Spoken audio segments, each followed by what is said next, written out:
regret. Lahat naman na nangyayari sa buhay natin is written.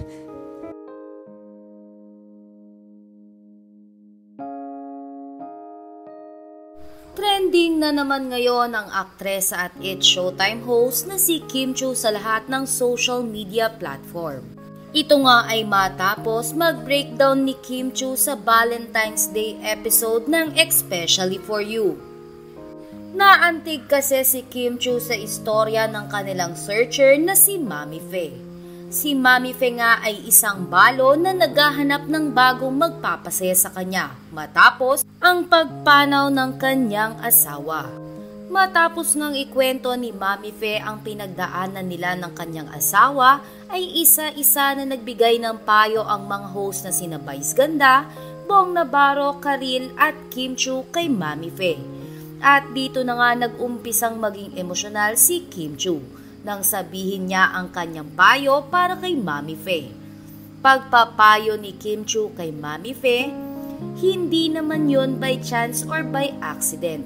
Lahat naman ng nangyayari sa buhay natin is written. Ginawa na yun bago pa man tayo ipinanganak. So mas madaling tanggapin lahat ng bagay. Parang lahat ng nangyayari sa bawat tao like si Mami Fe, hindi naman nangyari yung paghihiwalay nila by accident. Sadyang itinadhana yun and then binalik sa kanya and then tinanggal ulit sa kanya and that made her strong.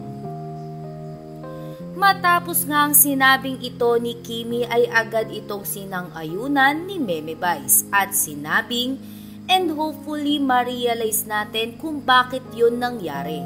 Diba? Bakit mo nakilala? Bakit siya nangyari? Eventually sana ma-realize nating lahat. Katulad nung nangyari kay Ate Fe na ang ganda ng kanyang realization.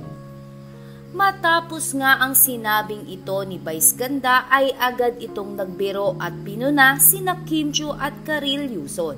Pagbibiro ni Vice Ganda, mga anak kayo. Dahilan para magpaliwanag sina Kim Chiu at Karil na grabe ang pagpapaiyak sa kanila ng episode ngayon ng Especially For You. Dahil umpisa pa lamang ay grabe na ang pagpapaiyak sa kanila. Samantala, matapos nga ang trending episode na ito ng Especially For You, ay agad na nagpaabot ng kanilang pagmamahal ang mga tagahanga ni Kim Chiu sa kanilang idolo. Anila ay hindi pa rin siguro fully healed si Kimi sa paghihiwalay nila ni Sian Lin. O di kaya'y nakarelate ito dahil sa kamakailang pagpanaw ni Sir Deo Enrinal na tinuturi niya ng ama.